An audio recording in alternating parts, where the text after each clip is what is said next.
স্বামীর অত্যাচারে অতিষ্ঠ হয়ে 3 বছরের ছোট্ট মেয়েটাকে বুকে নিয়ে ঘর ছেড়েছিল সুব্রতা। অনাকাঙ্ক্ষিতভাবে ভীষণ বিপদে পড়েছে সে। আপাতত রাস্তায় রাস্তায় দৌড়াচ্ছে সুব্রতা। দিন পেরিয়ে সন্ধ্যা নামতে চলেছে, এখনো মাথা গোঁজার মতো কোনো নিরাপদ আশ্রয়স্থল সে পায়নি। ছোটাছুটি করার মাঝে আচানক কারোর সাথে ধাক্কা লাগলো সুব্রতার। পড়তে পড়তেও বেঁচে গেল সুব্রতা আর বেলি। অচেনা পুরুষটি তার বলিষ্ঠ হাতের আলিঙ্গনে দুজনকে জড়িয়ে নিল যত্ন সহকারে, যেন তার বহুদিনের আপন কেউ হোঁচট খেয়ে পড়ে যাচ্ছিল। আর পুরুষটি পণ করেছে সে মানুষগুলোকে পড়তে দেবে না। হুঁশ ফিরতেই পুরুষটির হাত ছেড়ে সোজা হয়ে দাঁড়ালো সুব্রতা। মেয়েটাকে ভয়ে কান্না শুরু করেছে। পিঠেও বোধ হয় কিঞ্চিত ব্যথা পেয়েছে।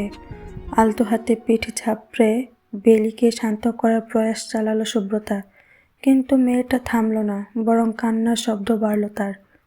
এভাবে মাঝ রাস্তায় ছোটাছুটি করছেন কেন? লোকটার প্রশ্নে চোখ তুলে তাকালো সুব্রতা।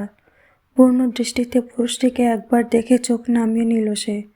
পুরুষ মানুষের যে তার ঘৃণা সহ্য হয় না এদের, দেখলে জ্বালিয়ে পুড়ে দিতে ইচ্ছে করে তার। মনের তীক্ষ্ণতার রোষানলে পুরো উত্তর দিল না সুব্রতা। হ্যালো, আপনাকে জিজ্ঞেস করছি। আমি যা ইচ্ছে করছি। আপনার কি? রাস্তায় মেয়ে দেখলে কি এমন যেচে পড়ে খবর নেন? বেলের কান্না বাড়তে দেখে পুরুষটা সুব্রতার কোল থেকে এক প্রকার ছিনিয়ে নিল বাচ্চাটাকে।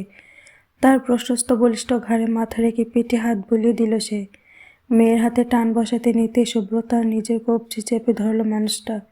অধরে আঙুল চেপে চুপ করে নির্দেশ দিল তাকে। সুব্রতা চুপ করে দাঁড়ালো। বেলি থামতেই লোকটা শুধালো, গন্তব্য ঠিক করেছেন নাকি ছন্নছাড়া বেশে বেরিয়েছেন? পুরুষটির এমন অদ্ভুত প্রশ্নে থমকালো সুব্রতা। সে যে ঘর ছেড়েছে এই লোক জানে কিভাবে? মাহবুদের লোক নাকি? সুব্রতা ষষ্ঠ ইন্দ্রিয় তাকে সচেতন করলো। মস্তিষ্ক বলল মেয়েকে নিয়ে পালা সুব্রতা, কিন্তু ইন্দ্রিয় আর মস্তিষ্কের মাঝে মন বলল অন্য কথা। শেষবার বিশ্বাস করাই যার অচেনা পুরুষটিকে। এই বিশ্বাসে যদি ভাগ্যে থাকে মৃত্যু লেখা, তবে তাই সয়। কাঁপা কাঁপা গলায় উত্তর দিল সুব্রতা। আমি পালিয়েছি ঘর ছেড়ে, যার কোনো জায়গা নেই, কাউকে চিনি না। সেই সকাল থেকে ছুটে এতটা এসেছি, রাস্তাও শেষ হচ্ছে না। আমি তানবি, আপাতত নামটুকু জেনে রাখুন, বাকিটা পথ চলতে চলতে জেনে নেবেন, কেমন? পথ চলতে চলতে মানে? মুচকি হাসলো রোদ্দুর। টপ করে বেলির গায়ে একটা চুমু খেলো সে। আমরা তো এখন সফর সঙ্গী, তাই না? কে বলেছে আপনাকে? আমার সিক্স সেন্স। সঙ্গী না হলে উপরোক্ত কথাগুলো আমাকে বলতেন না আপনি। চুপসে গেল সুব্রতা, কিন্তু এখন তো আর তার করার কিছুই নেই। অবিশ্বাস করে ছোটার থেকে বিশ্বাস করে নিঃশেষ হওয়া ভালো। সে একা হলে চিন্তা ছিল না, তার সাথে যে তার বুকের ধনটাও আছে। শীতের দিন ঠান্ডা না পেরোতে হাত হয়ে যায়। বাই দা ওয়ে, সন্ধ্যে শেষ বাসটা ছাড়বে এখান থেকে, গন্তব্য সোজা সিলেট। টিকিট কাটবো? এই বাস ছাড়া আর কোনো বাস নেই, নইলে সকাল পর্যন্ত অপেক্ষা করতে হবে। চুপ করে কিছুক্ষণ ভাবল সুব্রতা, পরপর মাথা নাড়িয়ে সম্মতি জানালো সে। রোদ্দুর বেলিকে কোলে নিয়ে হাঁটা দিল বাস কাউন্টারের দিকে।